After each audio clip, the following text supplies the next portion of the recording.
As I prepared for remarriage, Peter looked at me, a trace of irony in his voice. Since I'm getting remarried, it's only fair for you to find a new place to live. The responsibility of the $15,000 loan will now fall on my new partner, he said. I couldn't believe his nerve, handing off a financial obligation I had worked so hard to pay down.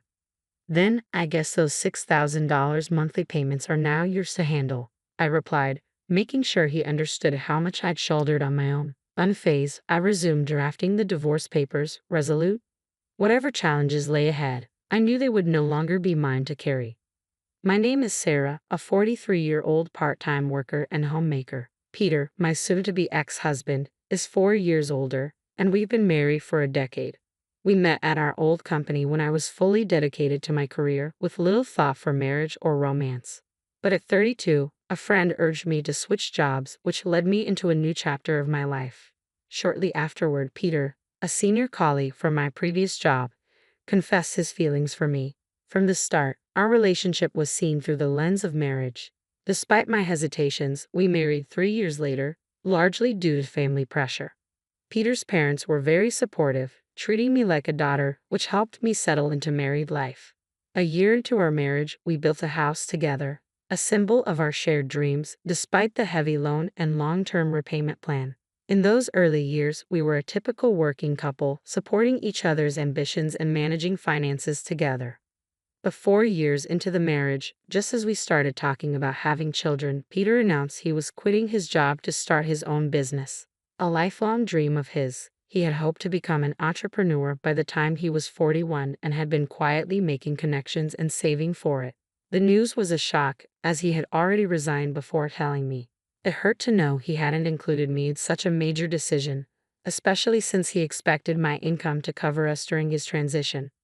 Shortly after launching his business, a family crisis struck.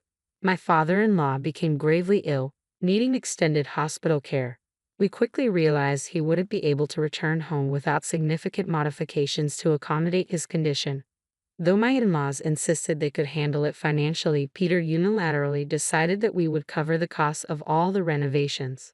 I wanted to support my family however I could, but taking on all these expenses was daunting.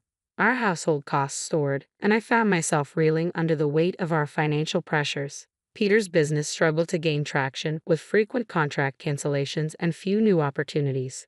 His income had dropped sharply, leaving me to cover our living expenses and the substantial loan payments on my own. Despite the near collapse of his earnings, Peter seemed strangely detached, brushing off my concerns as if the problem was someone else's. As our credit card debt began to mount, Peter continued his nights out, claiming they were essential for building client relationships.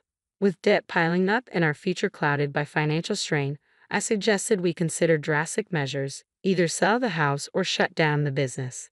Peter, ever the optimist, waved it off, insisting we just needed to persevere. In reality, we were barely scraping by on my steady income alone. I was shouldering the full weight of our finances, while Peter remained oblivious to the seriousness of our situation. Discussing it felt increasingly futile, as he dismissed my concerns as long as bills were covered on time.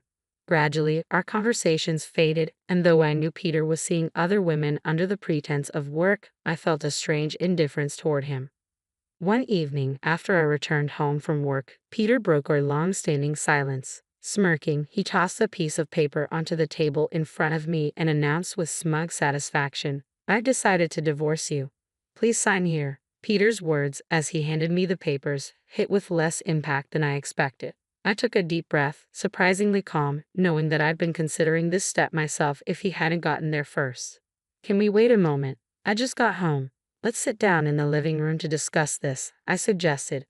"So now you want to talk, but you're just dragging things out?" he replied, irritation lacing his voice. "I don't need pointless chit-chat. Just get it over with." Ignoring his impatience, I walked slowly to the living room, feeling his frustration build. I was determined to pace this final moment on my own terms, after everything else had unfolded on his. Divorce was now inevitable, and the life we had carefully built was slipping away. As I settled on the sofa, I picked up the papers again. They felt fragile in my hands, much like the marriage certificate we had signed 12 years ago, a piece of paper that had once meant so much. "How long are you going to sit there staring at them?" Peter's voice cut through my thoughts, edged with annoyance. I wanted to discuss our plans after the divorce. What do you intend to do? I asked, meeting his eyes. Are you reconsidering? Because I'm committed to moving forward, he replied dismissively. No, I'm not reconsidering, I replied evenly. But I think it's important we talk through the details. I've heard you're planning to remarry. There must be someone new in your life. I imagine she's young, attractive, maybe financially stable.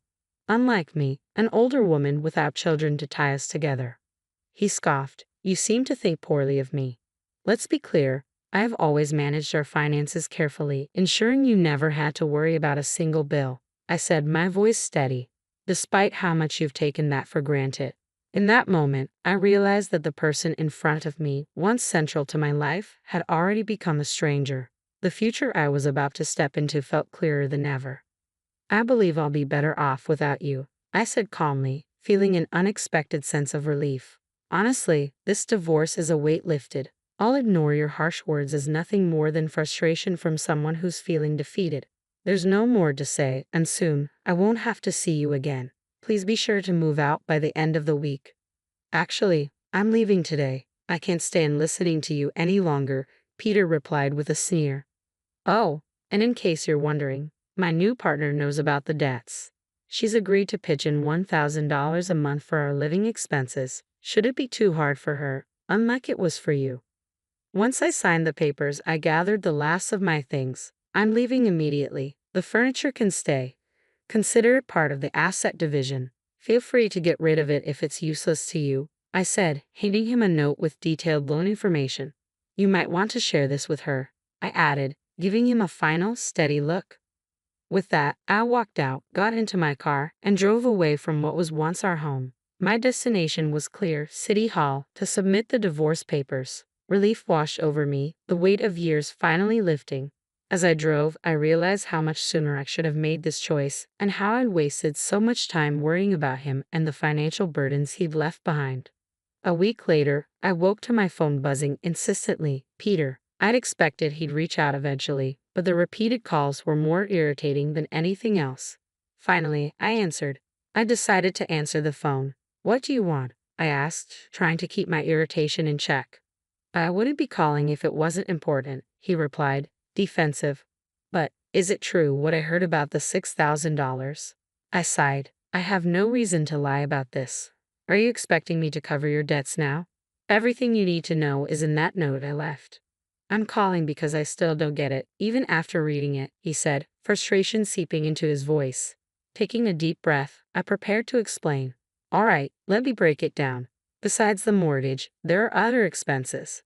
The renovation costs for your parents' home, the personal loan for your father's medical bills, the business loan from your venture, and all the credit card debt, all of it in your name. If it were just the mortgage, I might have managed. But there's far more, and now that we're divorced, it's no longer my responsibility. I told you when I left, there's a $6,000 monthly payment due, I reminded him. You spent money recklessly, and now it's catching up to you. Did you ever think about those payments? Well, now they're yours to handle, alongside your new girlfriend. Isn't that why you divorced me in the first place? Actually, she broke up with me, Peter admitted quietly. She said $6,000 a month is too much. I figured as much, I replied. Even someone with a high income would hesitate to take on debt they didn't create. Did your salary increase after you changed jobs? Yes, it increased fivefold, he admitted, but all that extra income goes straight to repayments. It was clear he was finally beginning to realize the weight of what he'd signed up for. I had no idea you were making that much, I said, surprised. If I'd known, I might not have suggested the divorce. It's not like you didn't know, he countered. You just weren't interested. After I changed jobs, you never once asked about my work or my salary. You should have brought it up yourself, I replied. You barely communicated even before you started making more. When you had little to no income, you still spent as if there was no limit. He sighed, frustration evident. Let's start over. Come back to me. I can't, I stated firmly. I finally reclaimed my freedom. But $6,000 a month in payments is unmanageable. Why don't we sell the house? You could use some of your income to pay down the debts, he suggested. Why should I? I responded, my voice calm. I have no part in those debts. I'm not interested in a stranger's financial burdens. "You're incredibly cold," he said, his tone wounded. "Don't you have any empathy?" "Maybe I do seem cold," I replied, "but I've made payments on those debts for over 7 years. At first, it was for love, but then it was out of duty to your parents. You wanted the divorce. You chose this path." I took a deep breath. Technically, I could sell the house, divide our assets, and even file for alimony due to your infidelity. But honestly, I just want my peace. I'm exhausted from covering your reckless spending. My life is finally mine. With that, I ended the call. After our conversation, Peter stopped reaching out. The relief was immense. I later learned he'd lost both his job and the house and had to devise a new repayment plan. Going back to his old job wasn't easy under everyone's scrutiny, and his loan payments remained a constant burden. His parents, unfortunately, had to sell their home and move into a retirement facility. Knowing they wouldn't have had to make such a difficult decision if we hadn't divorced, I decided to help. I assisted with their move and contributed financially to cover the entry fees, a small way to repay the kindness they'd shown me. I genuinely hope they can now find some peace, free from that financial weight. As for me, I've embraced a simpler, frugal lifestyle, and am comfortably building my savings. I'm exploring investment options to secure my financial future and life with my new partner, whom I met after the divorce, feels fulfilling both personally and professionally. At last, I'm finding the happiness I had been missing for so long.